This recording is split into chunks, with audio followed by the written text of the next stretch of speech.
السلام علیکم ورحمۃ اللہ وبرکاتہ۔ یہ ایک واقعہ ہے، میرے ایک دوست نے گجرات سے واٹس ایپ کیا تھا، تو میں سوچا کہ آپ حضرات تک یہ لطیفہ کہیے یا واقعہ کہیے، تو ہم تو کہیں گے کہ ہمارے لیے ایک سبق ہے۔ اس لطیفے میں یوں لکھا ہے کہ چلتی بس میں نکاح، یہ ہیڈ لائن ہے۔ لکھا ہے کہ بس حیدرآباد سے محبوب نگر جا رہی تھی۔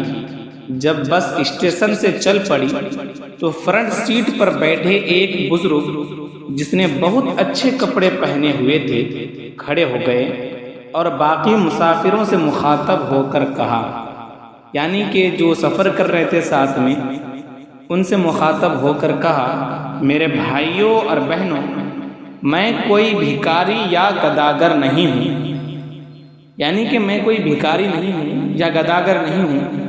اللہ نے مجھے اپنی نعمتوں سے نوازا، مگر میری بیوی ایک موذی مرض سے اللہ کو پیاری ہو گئی، یعنی کہ میری بیوی اللہ کو پیاری، یعنی کہ ڈیتھ ہو گئی ہے۔ کچھ دن گزرے اور میری فیکٹری میں آگ لگ گئی۔ وہ بزرگ کہتے ہیں کہ میری بیوی کے مرنے کے کچھ دن بعد میرے فیکٹری میں آگ لگ گئی۔ میں درآمد برآمد کا کاروبار کرتا ہوں۔ میرا تیار شدہ سارا مال جل کر خاکستر ہو گیا۔ پھر کچھ مدت گزری کہ مجھے دل کا دورہ پڑا۔ رشتہ داروں نے جب یہ محسوس کیا کہ اس کے برے دن آ گئے تو انہوں نے ہم سے رابطہ منقطع کر لیا۔ وہ بزرگ بس والوں کو یہ بات کر رہے ہیں کہ جب میرے ساتھ یہ حالات پیش آئے تو ہمارے رشتہ داروں نے ہم سے رابطہ ختم کر دیا۔ وہ بزرگ کہتے ہیں کہ ڈاکٹروں نے میرے بچنے کی ضمانت کم ہی دی ہے، یعنی کہ مجھے بچنے کی کم ہی امید ہے۔ ڈاکٹر یہ کہہ رہے ہیں، میری یہ جوان بیٹی ہے، اس کا کوئی وارث نہیں رہے گا، مجھے اس کی فکر کھائے جا رہی ہے۔ یہ کون کہہ رہا ہے؟ یہ بزرگ شخص کہہ رہا ہے بس والوں سے، اور اس شخص کی ہچکی بند گئی۔ جوان سال لڑکی جو پاس میں بیٹھی تھی، یعنی کہ ان کی بیٹی، اٹھی اور باپ کو سہارا دے کر سیٹ پر بیٹھا دیا۔ بس کی پچھلی سیٹ سے ایک آدمی کھڑا ہو گیا۔ اب آتا ہے اس واقعے میں ٹوسٹ آتا ہے۔ بس کی پچھلی سیٹ سے ایک آدمی کھڑا ہو گیا اور کہنے لگا، میرے 2 بیٹے ہیں، ایک ڈاکٹر ہے، اس کا نکاح ہو چکا ہے۔ یہ غور سے سنیے گا، ہمارے لیے ایک سبق ہے ہم سب کے لیے۔ میرے 2 بیٹے ہیں، ایک ڈاکٹر ہے اور اس کا نکاح ہو چکا ہے، اور دوسرا یہ جو اس شخص کے آگے بیٹھا ہوا ہے انجینئر ہے، اس کے لیے دلہن کی تلاش ہے۔ میں اس بزرگ سے درخواست کرتا ہوں کہ یہ اپنی بیٹی کا نکاح میرے اس بیٹے سے کر دے۔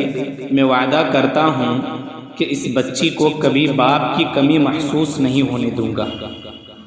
اس بزرگ کو کہہ رہے ہیں اور بس والوں سے کہہ رہے ہیں کہ میں آپ حضرات سے وعدہ کرتا ہوں کہ اس کو کبھی باپ کی کمی محسوس نہیں ہونے دوں گا۔ اور سامنے سے لڑکا کھڑا ہو گیا اور کہا، مجھے رشتہ قبول ہے۔ بس میں موجود ایک مولوی صاحب کھڑے ہو کر کہنے لگے، یہ سفر بہت مبارک ہے، نکاح جیسا مقدس عمل ہو جائے وہ بھی سفر میں، اس سے اچھی بات کیا ہوگی۔ اگر لوگوں کو اعتراض نہ ہو تو میں نکاح پڑھا دوں۔ سب نے کہا ماشاء اللہ، سبحان اللہ، الحمدللہ وغیرہ وغیرہ، اور مولوی صاحب نے نکاح بھی پڑھا دیا۔ ایک اور صاحب کھڑے ہو گئے، یہ اصل میں ہے کیا آخر میں پتہ چلے گا۔ ایک اور صاحب کھڑے ہو گئے اور کہنے لگے، میں چھٹی پہ جا رہا تھا اپنے گھر والوں کے لیے لڈو لے کر، میں چھٹی پر جا رہا تھا اپنے گھر والوں کے لیے لڈو لے کر۔ اس مبارک عمل کو دیکھ کر میں سمجھتا ہوں کہ لڈو ادھر ہی تقسیم کر دیں۔ اس نے دلہن کے باپ سے مخاطب ہوتے ہوئے کہا، دلہن کے باپ نے ڈرائیور سے کہا، ڈرائیور میاں 5 منٹ کسی جگہ بس روک دینا تاکہ سب مل کر منہ میٹھا کر لیں۔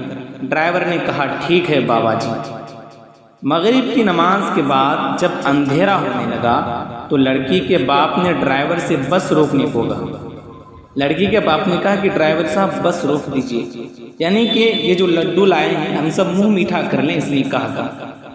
اور سب مسافر مل کر لڈو کھانے لگے۔ لڈو کھاتے ہی سب مسافر سو گئے، لڈو کھاتے ہی سب مسافر سو گئے۔ ڈرائیور اور کنڈکٹر جب نیند سے جاگے تو اگلی صبح کے 8 بجے تھے، یعنی کہ اس لڈو کو کھانے کے بعد سارے بس کے لوگ سو گئے، ڈرائیور کنڈکٹر سو گئے۔ جب یہ لوگ سوئے تو اگلے دن صبح کو 8 بجے اٹھے، مگر دلہن اور دلہا اور اس کے 2 باپ، مولوی صاحب اور لڈو بانٹنے والا بس سے غائب تھے۔ ڈرائیور کنڈکٹر جب نیند سے جاگے تو اگلی صبح 8 بجے تھے، مگر دلہن اور دلہا، ان کے 2 باپ، مولوی صاحب اور لڈو بانٹنے والا بس سے غائب تھے۔ اتنا ہی نہیں بلکہ کسی مسافر کے پاس نہ گھڑی، نہ چین، نہ پیسے، بلکہ کچھ بھی نہیں تھا۔ بیگ، سوٹ کیس جتنا تھا بس سے سب سامان غائب تھا۔ ان کو یہ 6 ممبرز کا گروپ مکمل طور پر لوٹ چکا تھا۔ یہ ان لوگوں کا ایک ڈرامہ تھا لوگوں کو پھنسانے کا، اور یہ 6 لوگ مل کر پلان کیے بس میں، اور سارے لوگوں نے سب کو لوٹ کے چلے گئے۔ 6 لوگوں نے سارے لوگوں کو لوٹ لیا۔ خیر رہنے دیں، اصل بات یہ ہے کہ بڑے کہتے ہیں سفر میں کسی سے کچھ لے کر نہ کھائیں۔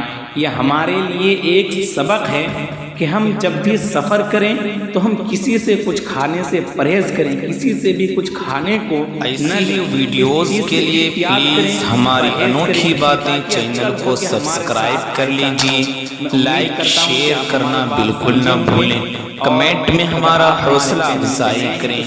فیس بک یا انسٹاگرام پہ ہیں تو ہمیں فالو کرنا بالکل نہ بھولیں، شیئر ضرور کریں تاکہ ہماری ہر آنے والی ویڈیو آپ